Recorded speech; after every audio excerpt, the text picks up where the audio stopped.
Le Premier ministre Joseph Djimranga Dadnadi a reçu des mains de l'ambassadeur du Tchad auprès de l'UNESCO, Mohamed Saleh Adoum Djerou, le certificat de reconnaissance des lacs d'Unianga, patrimoine mondial de l'humanité. C'était ce matin au cabinet du Premier ministre.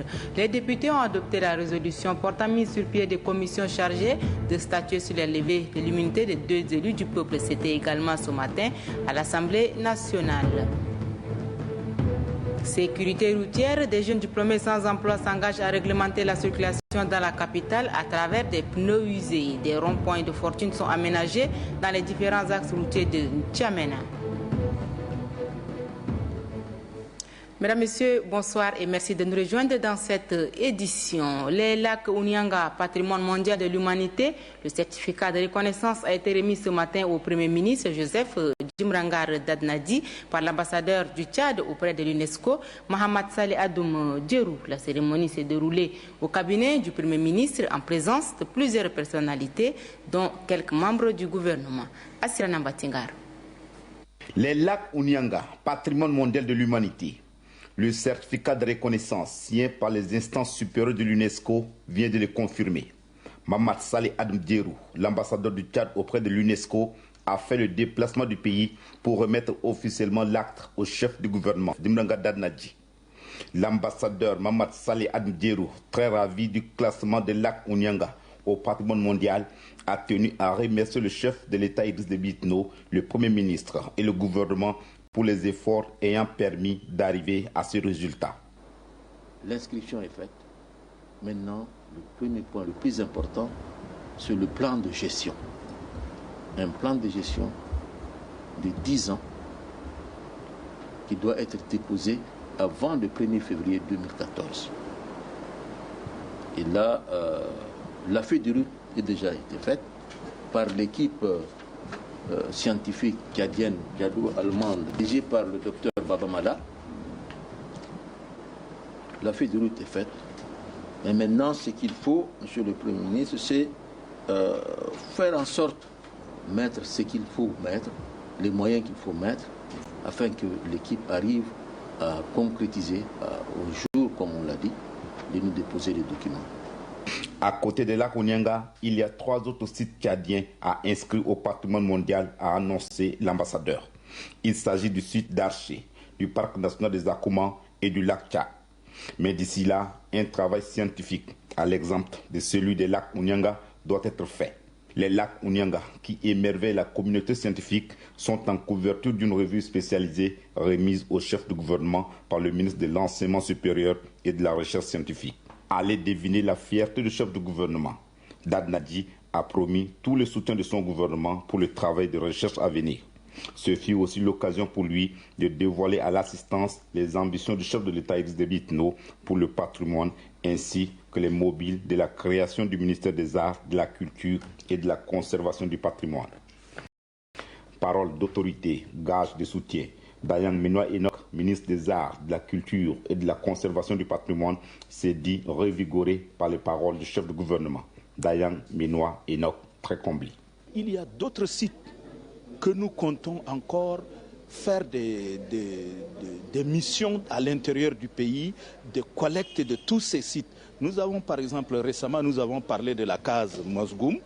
Nous avons parlé de Lamantin de Léré, nous avons parlé des ruines de Ouara, il y a plusieurs sites qui vont être reconnus au niveau du Tchad, qui peuvent faire marquer l'identité tchadienne au niveau mondial. Et dans ce cadre, le ministère de la Culture, des Arts et de la Conservation du patrimoine a de grandes ambitions pour marquer l'identité tchadienne. Du côté de la recherche, le ministre de tutelle, Adoum Goudia, a donné toute la garantie de la synergie d'action des scientifiques et des chercheurs de son département pour montrer à la face du monde toutes les richesses naturelles dont le pays regorge. Maintenant, au niveau de la recherche également, nous avons un travail à faire, c'est de mettre en place un plan de gestion. Comment gérer maintenant ce site-là, d'Unianga. Là, ça nous revient maintenant. Nous avons donc reçu un fonds déjà des plus hautes autorités. Nous allons maintenant faire le plan de gestion et nous allons également, dans le cadre d'Arché, nous allons affecter des missions. Là également, il faut que Arché soit inscrit aussi sur la site. Nous avons aussi des missions scientifiques et de recherche sur le terrain pour capter donc des images satellitaires pour nous permettre d'avoir quand même des données scientifiques fiables pour qu'on puisse vraiment mettre en exergue les valeurs universelles même d'Arché. Les lacs Ounianga ne sont qu'une partie des merveilles du Tchad, mosaïque de biodiversité et de curiosité naturelle. Après la réception du certificat, le chef du gouvernement a jeté des fleurs à l'équipe ayant travaillé pour cette reconnaissance. Joseph Djimrangar Dadnadi est au micro de Assira Nambatingar. Ce que vous avez fait un peu de temps en étant notre ambassadeur et représentant permanent auprès de l'UNESCO entérine cette vision de ce destin qui a inspiré le chef de l'État. Donc en son nom,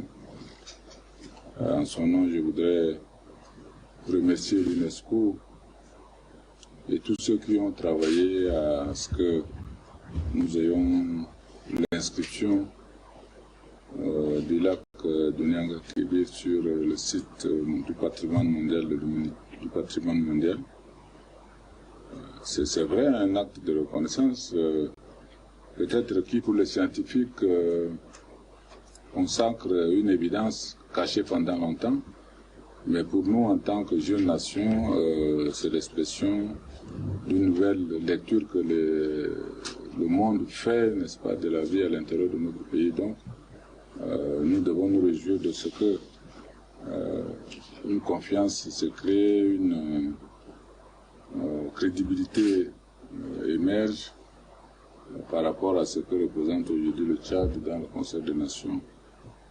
Vous avez fait un long développement pour les autres choses qui vont se faire, qui vont dans le même sens de reconnaissance internationale, à savoir les projets d'inscription de Delta d'Herché ou bien de Parc national des Akumas ou du lac Tchad. Peut-être que le Delta d'Herché est un peu quelque chose d'inconnu pour les gens, mais le parc des Akumas ou le lac Tchad, c'est pratiquement aujourd'hui un lieu commun. Tout le monde se bat pour sauvegarder ces biens-là qui deviennent communs, parce que, vous l'avez dit, pour le lac Tchad, c'est le poumon de l'humanité, donc l'équilibre écologique international risque d'être mis à mal si on ne le sauvegarde pas. Mais pour le parc des Akumas, c'est quand même une biodiversité particulière que le Tchad a essayé de conserver en utilisant suffisamment de moyens, en faisant beaucoup de sacrifices pour que cette biodiversité-là existe.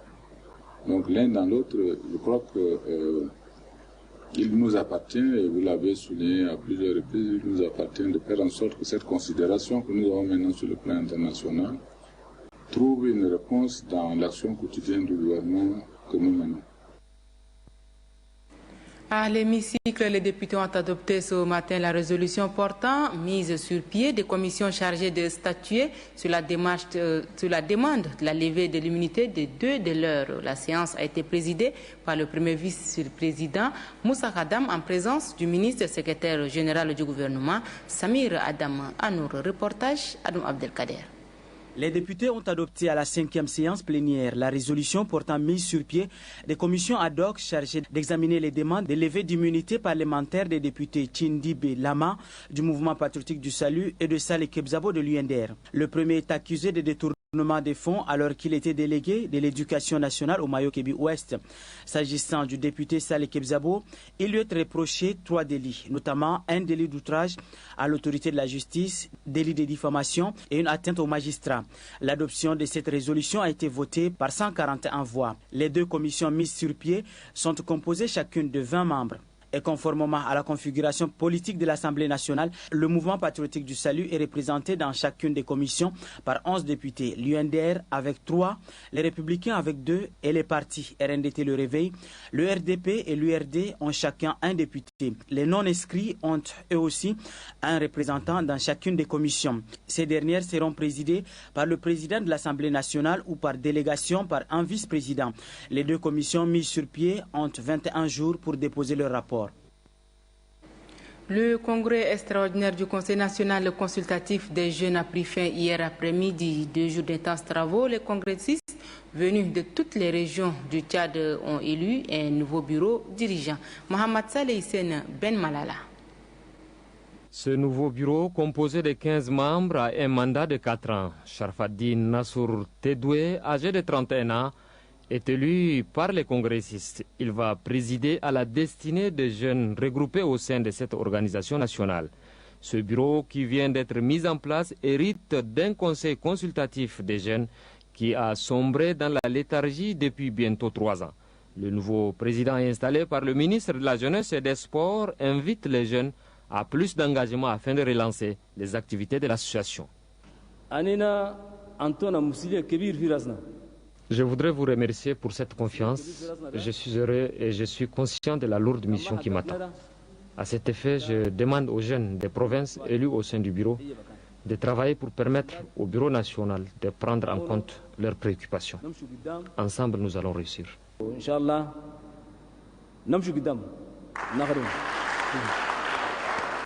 Le ministre de la Jeunesse et des Sports a félicité les congressistes pour leur degré de maturité associative.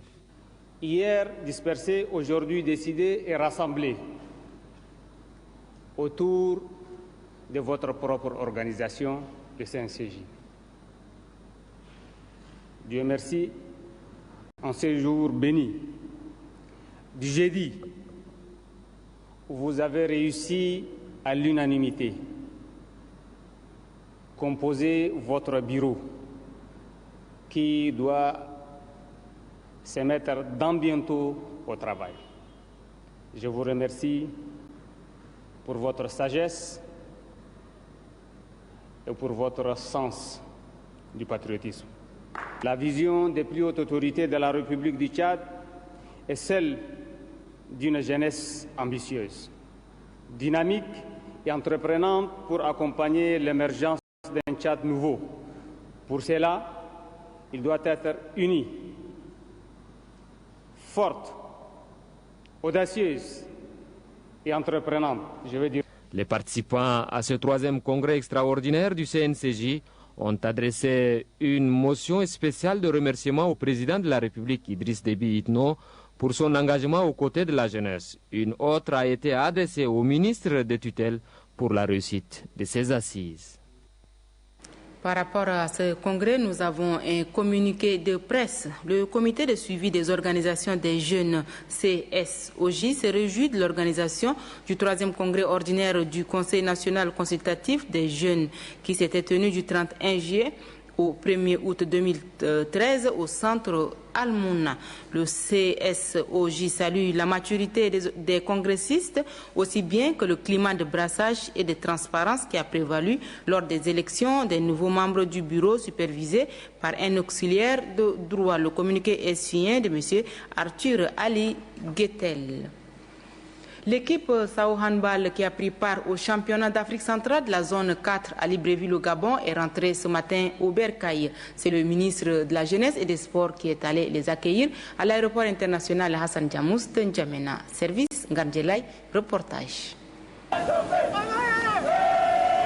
C'est à 10h09 que les handballeurs tchadiens ont foulé la piste de l'aéroport international Hassan Diamous de N'Djamena après avoir pris part à la Coupe d'Afrique centrale de la zone 4 à Libreville au Gabon. L'équipe cadette Sao Handball est arrivée en finale en battant le pays organisateur. Le 31 juillet dernier, les Sao version handball ont joué la finale contre l'équipe du Cameroun et se sont inclinés sur un score de 27 buts à 22. Selon le directeur technique de l'équipe cadette Sao Handball, ces joueurs ont fait une prestation malgré quelques difficultés rencontrées. Le Tchad a joué successivement 3 matchs en 3 jours, plus 1 jour de repos pour aller en finale. C'était juste par des petites erreurs. Le sous-capitaine de l'équipe cadette Sao Handball du Tchad évoque la fierté d'avoir bien défendu les couleurs nationales. Pour lui, un soutien plus fort permettrait de faire encore plus. Si seulement on nous soutenait, si seulement on nous maintenait on ira loin. Je suis sûr et certain qu'on peut aller loin. Un cri entendu par le ministre de la Jeunesse et des Sports, Mamad Adoum, qui a déclaré que son département fera de son mieux. Nous avons mis en place une structure qui, dans un proche avenir, s'attellera à suivre et encadrer le développement du sport national. Et à ce niveau, le Fonds national de développement du sport se mettra en place et fera le nécessaire. Ces championnats d'Afrique centrale de la zone 4 a eu la partition de ces pays, à savoir le Tchad, l'Afrique du Sud, le Gabon, le Cameroun, la République démocratique du Congo, la République centrafricaine et le Sao Tomé. Depuis quelques mois, l'on constate dans certains ronds-points de la capitale des pneus hors usage juste à poser servant de signalisation. C'est une initiative des jeunes diplômés sans emploi. Ce matin, une de nos équipes a fait le tour de la capitale pour constater l'utilité de ces pneus disposés. Toba Robert, reportage. Ces pneus ne sont pas fortuitement disposés sur les différents axes routiers de la capitale. Du premier arrondissement au 10e en passant par le 2e, 8e et autres axes routiers de N'Djamena, ce pneu hors d'usage participe à la réduction des cas d'accident de la route. Mieux y permettre aux automobilistes et piétons de circuler avec aisance. C'est une initiative des jeunes diplômés sans emploi de la capitale. Je suis soucieux que je vois les accidents pour venir tout le temps devant moi. C'est comme ça que j'ai initié de construire ce petit rond-point-là pour éviter les accidents. Depuis que j'ai mis ça, il n'y a pas d'accident. C'est ça. Donc je souhaite ça pour que les gens respectent ces pneus. Ils font des ronds-points comme l'exemple. L'initiative de ces jeunes est saluée par bon nombre de personnes. Cependant, certains usagers comme les mototaxis, communément appelés clandomènes, sont invités au respect de ce rond-point de fortune. C'est une bonne initiative par les jeunes de ce quartier. Ils ont pu construire un rond-point qui nous évite de connaître des accidents chaque jour. Mon message, c'est dire aux autres jeunes des autres quartiers, pourquoi pas d'imiter ces jeunes de ces quartiers. Alors ceux qui connaissent conduire peuvent respecter ça en tant qu'un rond-point, en attendant que l'État peut faire son travail. Je demande à mes collègues que l'on demande, ceux qui connaissent conduire et ceux qui connaissent surtout le code de la route, peuvent respecter pour éviter l'accident surtout moi. En attendant la finition des différents ouvrages publics sur l'ensemble de la capitale, de telles initiatives sont encouragées par les usagers de la route. Pour la célébration de la deuxième année du mandat actuel du président de la République, le 8 août prochain, votre télévision a réalisé une série de dossiers. Le premier porte ce soir sur la cohésion nationale et le rayonnement à l'extérieur. Dossier réalisé par Ganataou Hamia. Depuis plus de 4 années, le Tchad peut se targuer d'être un havre de paix au milieu d'une Afrique en turbulence. Le chef de l'État, Idriss Déby Itno, fort de la réalité que rien ne peut se faire sans un climat intérieur apaisé, a posé les jalons pour la reconquête de la paix, la stabilité et la tranquillité dans le pays. À cet effet, une solution négociée et durable est trouvée à la crise sociale. Après plus de 3 mois de grève enclenchée par les centrales syndicales, elle fume désormais le calumet de la paix avec le gouvernement. Sur le plan politique, le cadre national de dialogue politique, CNDP, né des cendres de l'accord du 13 août 2007, avec ses pertinents acquis, ont permis à la classe politique de stabiliser la vie politique nationale. Placé sous l'autorité du président de la République en tant que garant de son fonctionnement, le cadre national de dialogue politique est constitué de tous les partis politiques légalisés et fonctionnant conformément aux lois de la République.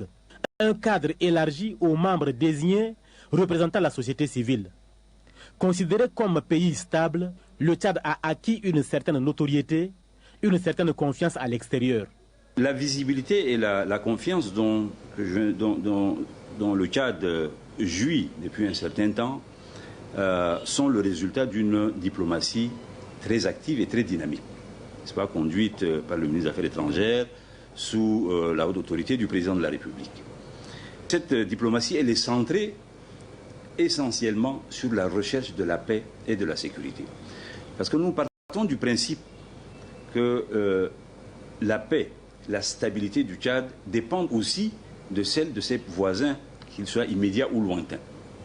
Mais pour conforter cette visibilité et cette confiance, il nous faut également affirmer notre présence sur la scène africaine, mais également sur la scène mondiale.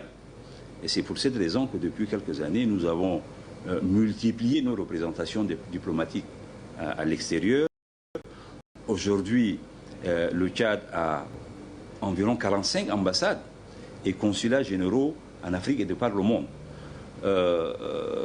Disons, le Tchad est représenté dans environ une centaine de pays, si on compte également les pays sous juridiction. Cela a un coût, mais effectivement, cela démontre le dynamisme, non seulement la confiance dont nous jouissons, mais également le dynamisme que notre diplomatie a acquise au cours de ces dernières années. Conforté dans la paix et la stabilité au niveau intérieur, le Tchad a décidé de porter secours aux pays africains en trouble. C'est le cas de la RCA et plus spécifiquement le Mali, dont le nord géographique avait basculé entre les mains des terroristes et narcotrafiquants. Au regard de la grave crise institutionnelle et de l'existence même d'un pays ami, en l'occurrence le Mali, la France, qui est un pays extra-africain, a été seul à faire face aux terroristes. Le président par intérim, le président Diokunda, a demandé à son Excellence, Monsieur le Président de la République, chef de l'État qui est le chef suprême des armées, à intervenir pour aider à stopper l'avancée des terroristes sur la capitale. Et donc, à situation urgente, réponse urgente. C'est pourquoi le Tchad a réagi promptement en projetant plus de 2000 militaires sur le théâtre des opérations au Mali.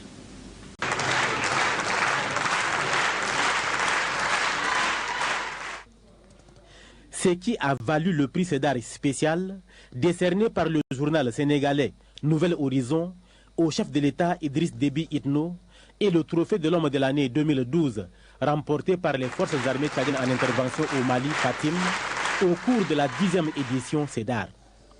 Une récompense qui vient couronner les efforts du Tchad dans le rôle qu'il a joué pour sauver un pays, un peuple dangereusement menacé dans sa souveraineté et son intégrité territoriale par les terroristes illusionnistes et narcotrafiquants. L'intervention du Tchad a incontestablement contribué au retour de la paix et de la stabilité au Mali. Il n'est un secret pour personne que l'intervention du Tchad a largement contribué non seulement à stopper l'avancée des terroristes vers la capitale, mais aussi à détruire complètement l'essentiel de leur potentiel humain et de leur matériel. Ce qui a permis, à n'en point douter, aujourd'hui, si les élections se passent au Mali, c'est grâce à cette intervention également qui a permis que la stabilité puisse être là et pour que ces élections puissent se passer dans les bonnes conditions comme vous le suivez. Autant le Tchad était aux côtés du Mali, autant il n'a pas marchandé son soutien à la Centrafrique. Au début de la crise, le Tchad a abrité un sommet extraordinaire consacré à la crise en RCA. Sommet ayant regroupé les chefs d'État et de gouvernement de la CEAC. Une rencontre qui a accouché de décisions concrètes pour la résolution de cette crise. La République centrafricaine, outre que c'est un pays membre de la CEMAC et de la CAC, c'est également un pays qui fait frontière avec le Tchad. Les liens avec ce pays frère sont multiples et séculaires. Et il faut relever également que le président de la République, Idriss Déby Itno, est le chef et le président de la CEAC. Et donc, à l'appel de ses frères, il a intervenu promptement pour que la situation soit stabilisée. Je dois également dire que les militaires tchadiens qui ont intervenu en RCA l'ont fait sous l'auspice de la CEAC dans le cadre de la MICOPAX. Depuis lors, le Tchad jouit d'une visibilité et d'une représentativité remarquables et est de plus en plus présent sur la scène internationale. Incontestablement, le Tchad est perçu non seulement en Afrique, mais même dans le monde comme un acteur essentiel, je n'ose pas dire incontournable, dans le règlement de certaines crises en Afrique. Le rôle que le Tchad a joué en RCA et au Mali, aux côtés d'autres pays, a été déterminant, comme vous le savez, dans l'éradication de des menaces qui pesaient sur la stabilité et la sécurité de ces deux pays. Le rôle que le Tchad a joué également a conféré un leadership incontesté au président de la République. Et c'est pour cette raison d'ailleurs que ses avis sont sollicités, ses analyses sont demandées. Et le Tchad est associé aujourd'hui à toutes les concertations sur les questions de paix et de sécurité en Afrique centrale, mais également en Afrique de l'Ouest. Depuis quelque temps, le Tchad est considéré comme un pays stable. Il a acquis une notoriété, une visibilité, mais également de la confiance. Et tout cela, c'était des acquis formidables, mais qu'il nous faut savoir maintenant préserver et capitaliser. Prudent et prévoyant, le chef de l'État, Idriss Déby Itno, a créé des instruments de maintien de la paix et de la stabilité avec ses voisins immédiats. C'est l'exemple des forces mixtes Tchad-Soudan ou Tchad-Soudan-Centrafrique. Des forces mixtes qui multiplient patrouilles et contrôles en occupant les postes et sécurisant les frontières. Voici à présent la réaction des Tchadiens par rapport à l'intervention du Tchad au Mali et en République centrafricaine. Du Tchad sur le plan international, notamment en RCA et au Mali, c'est une action salutaire parce qu'un voisin est dans une situation de péril, c'est normal qu'un État voisin puisse intervenir. Et ça, bien entendu, donner une très bonne image à notre pays. Depuis 2008 jusqu'à aujourd'hui, d'après moi, je peux dire qu'il y a la paix au Tchad, que ce soit du côté social. Pendant un temps, on avait eu des problèmes, mais Dieu merci, pour le moment, ça va mieux. Mais pour la paix, on rend gloire à Dieu. Et on dit merci au président pour tout son effort qu'il fait pour le pays et que Dieu lui donne la force pour faire davantage. Pour l'intervention du Tchad au Mali et à RCA, je dirais que le Tchad a fait vraiment quelque chose de bénéfice pour la sous-région. Et au nom du Tchad, le Tchad a porté haut le flambeau et il a gagné. Son Excellence Idriss Déby, nous on le qualifie de Gaulle de l'Afrique. Pourquoi? Parce qu'il a sur la main droite les témoins de la paix, appelé tous les Tchadiens à s'asseoir. Et voilà, vous voyez tout à l'heure, vous voyez ce qu'on vit maintenant. Et la main gauche, c'est toujours son arme pour défendre le pays. Chose qui est faite maintenant, nous avons une stabilité totale. Il y a aussi un brassage entre tous les Tchadiens du nord aussi, de l'est à l'ouest. Et maintenant, qu'est-ce qu'il faut faire? C'est amener sa pierre de construction pour l'Afrique et le monde entier. Et ce qu'il a fait, d'abord, c'est très louable. Et on est fiers de notre président. Et aussi, toute l'Afrique est fière. Tous les continents africains sont fiers de notre président parce qu'il a fait beaucoup de choses. Il a pris le risque. D'abord, pas seulement récemment au Mali, en Centrafrique et ailleurs. Beaucoup d'efforts ont été faits, surtout en ce qui concerne la paix, la stabilité. Je pense que je m'en vais très loin, si vous me permettez, que c'est même unique en Afrique, hein, quand il y a un consensus entre les syndicats, le gouvernement. En fait, ça ne revient pas tout le temps. C'est pour dire qu'un effort à ces points-là est perceptible et qu'on voit. De l'aspect sous-régional ou peut-être régional, vous avez vu, hein, nous sommes même sollicités, militairement parlant, à intervenir au Mali et que sais-je encore, la Centrafrique. C'est pour dire que nous avons amené d'abord la paix chez nous et on est en train d'aller faire venir aussi la paix chez les autres. Chose que nous avons fait par l'intervention des Fatim, que nous apprécions leur intervention. Donc je pense qu'il faut mettre à l'actif du gouvernement et c'est un effort aussi personnel des chefs de l'État qui a mis tous les paquets pour que la paix revienne au Tchad, pour que la stabilité revienne et que le dialogue s'instaure. La paix n'est pas un mot, mais c'est un comportement. Les Tchadiens ont compris cela et ils se comportent en zone de paix. Et en même temps, les Africains doivent suivre également ce mouvement-là. Comme nous voyons la paix en Centrafrique, la paix au Mali, cela nous fait vraiment du bien.